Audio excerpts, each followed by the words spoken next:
Hola, nosotros somos el grupo 10 y vamos a hablar sobre el arte prehistórico, sobre todo el paleolítico y el neolítico.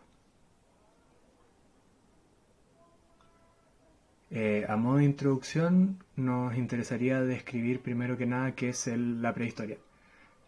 Según la Enciclopedia de Humanidades, se entiende la prehistoria como el periodo de la historia que abarca desde la aparición de los primeros seres humanos hace 2,5 millones de años hasta la invención de la escritura hacia el año 3000 a.C. Esto pertenece a una periodización tradicional que dividía la historia de las humanidades en diferentes edades y se considera la prehistoria a todos los pueblos que no poseen un sistema de escritura. También sería interesante definir el arte de esta época, que según el diccionario panhispánico del español jurídico, se entiende como las manifestaciones artísticas, pinturas y dibujos que pertenecían a esta época prehistórica. En esta presentación vamos a abordar estos temas desde el texto de Arnold Hauser y vamos a enfocarnos sobre todo en cuáles eran los principales estilos del arte prehistórico, cuál es el propósito que cumplía este arte en esas sociedades y si existe alguna relación entre los sistemas económicos que tenían estos pueblos con el tipo de arte que ellos hacían.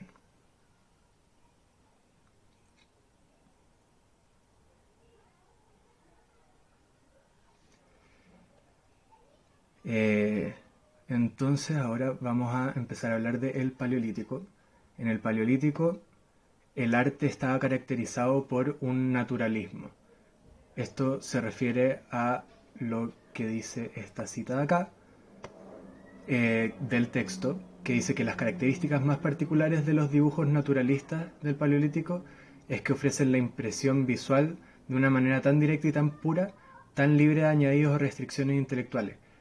No pintan nada más que lo que pueden recoger en un momento determinado y en una ojeada única. ¿A qué se refiere esto? A que los artistas paleolíticos intentaban ser lo más fiel posible a la realidad que veían.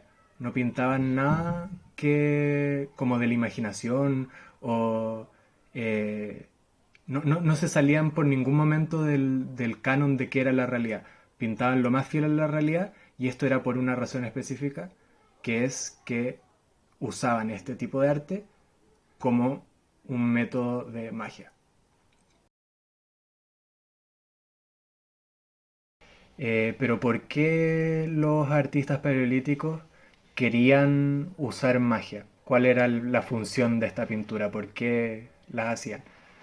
Lo que nos dice el texto es que los artistas paleolíticos hacían estos ritos mágicos, estas pinturas, como una forma de procurar su propio alimento. Era un rito previo a salir a cazar que usaban para traer a estos animales a presencia. Ellos pintaban lo que deseaban, lo que querían encontrarse afuera y mediante esta pintura, mediante este rito mágico, lograban tener poder sobre estos animales y supuestamente, según lo que ellos creían, ganaban más probabilidades de poder cazar a ese mismo animal que estaban dibujando.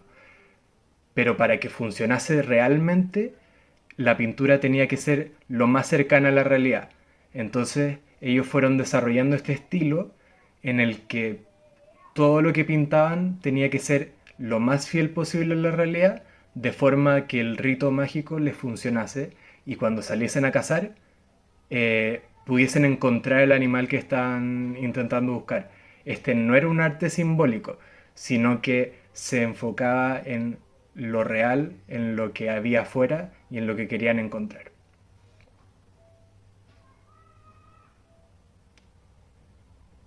El artista tenía un rol muy específico en esta cultura. El artista era considerado un mago porque el arte era un rito y eh, había una especialización. Al principio todos eran cazadores y lo que recolectaban y cazaban, después lo pintaban como una forma, se fueron dando cuenta de a poco que esta pintura les servía. Y con el paso del tiempo, cuando más se fueron dando cuenta que esto les estaba dando resultados, separaron al cazador del artista. Ya no eran una misma persona, sino que empezaron a ver artistas que eran magos y cazadores. Y el mago no era que no cazase, pero se enfocaba más que nada en aprender a pintar para que el rito saliese bien y después, en el futuro, poder hacer estos ritos de la mejor forma, procurándoles el alimento que estaban intentando encontrar.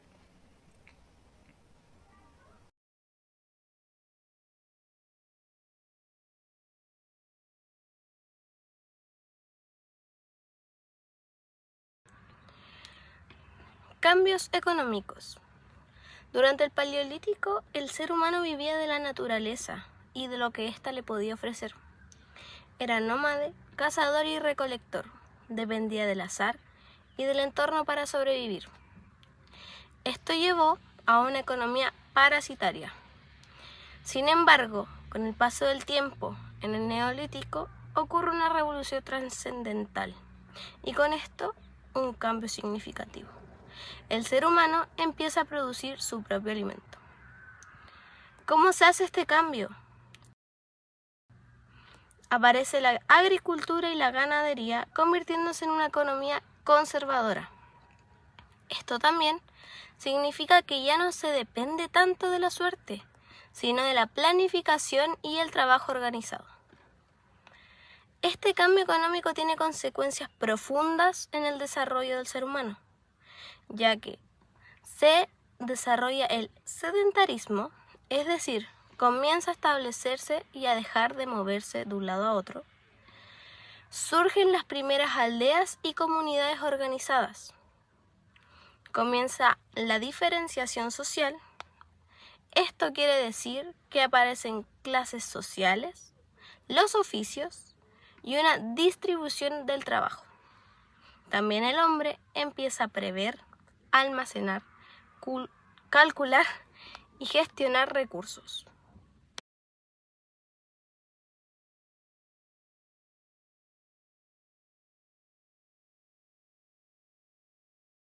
Durante la transición del Paleolítico al Neolítico se produce el primer cambio estilístico en la historia del arte.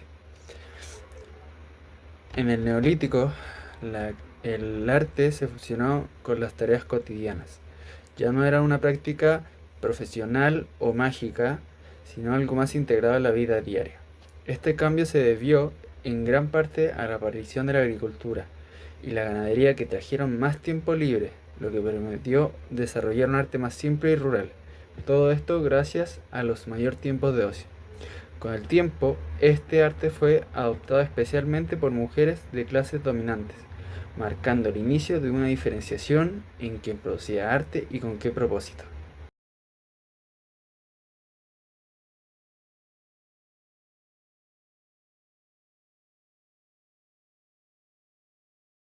Y lo ritual y espiritual, el arte en el Neolítico nos muestra una sociedad más organizada, sedentaria y un modo de vida más orientado a la vida agrícola.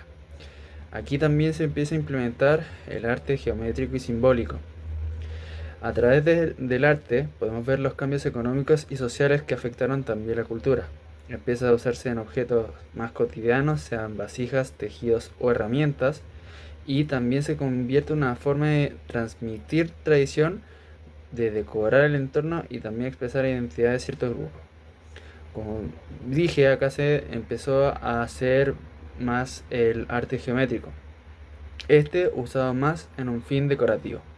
No tenía tanto una función práctica, sino como embellecimiento de objetos y espacios, sean cortinas, como dije antes, también vasijas, muchas veces con cierto grado de simbolismo o refinamiento. Este tipo de arte requería tiempo y recursos, por lo que es propio más de las clases altas.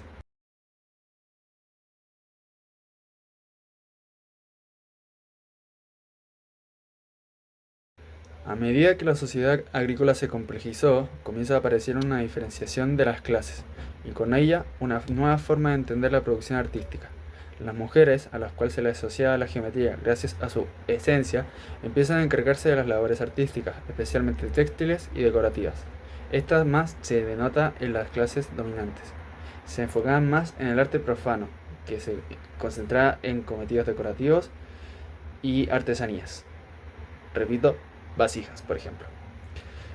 Eh, Mientras que las tareas del arte sepulcral, esculturas y danzas eran confiadas a los hombres. Así el arte comienza a usarse también como una forma de expresión y estatus social. La evolución desde el arte y el ritual especializado a uno decorativo y cotidiano demuestra la estrecha relación entre el arte y la economía y la estructura social. Este cambio es uno de los ejemplos más claros cómo un cambio de las condiciones de vida transforma por completo el significado de la forma y la función del arte.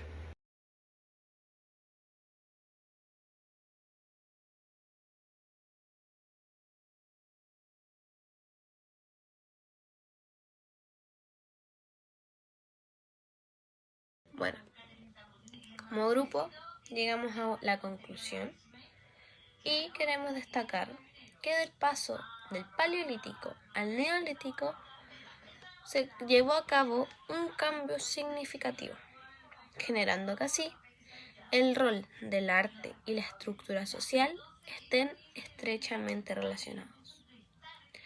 Así como explicamos que en el Paleolítico existían artistas o magos especializados en funciones a partir de rituales y enfocados en la reproducción naturalista de la realidad, por ejemplo, cosas que veían al cazar. Por otro lado, en el Neolítico, la actividad artística se fusionó e integró las tareas cotidianas, perdiendo así su carácter profesional y dándole paso al geometrismo en la época. La agricultura y la ganadería generaron ocio. Esto fue fundamental para que se formara un arte de carácter tanto rural, un arte simple y tradicional. Con el tiempo, este arte fue asumido por mujeres de clases sociales dominantes en aquella época. Esto fue lo que marcó el inicio de una diferenciación social muy clara en la producción artística. Todo esto se puede ver y se refleja en la cita, y cito a Hauser: no hay en toda la historia del arte ningún ejemplo que haga resaltar más agudamente la conexión entre cambio estilístico y el simultáneo cambio de las circunstancias económicas y sociales que el tránsito del Paleolítico al Neolítico. Esta última cita la dejamos en la conclusión como grupo porque creemos que es la que mejor sintetiza nuestro trabajo y cada uno de los tópicos abordados en él. Así, dejamos que Hauser, con sus propias palabras, diga qué fue el cambio del Paleolítico al Neolítico y lo que nosotros también creemos después de hacer este trabajo.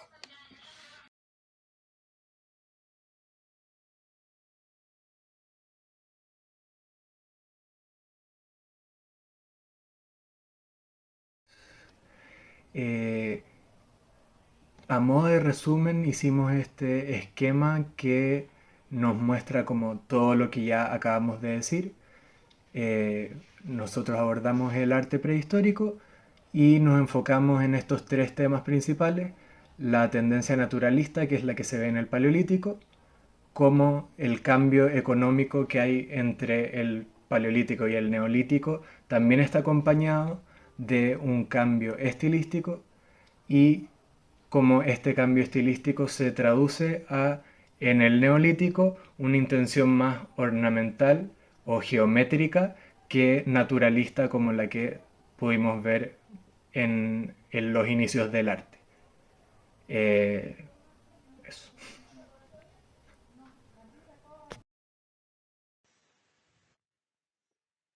Y con esto concluye nuestra presentación.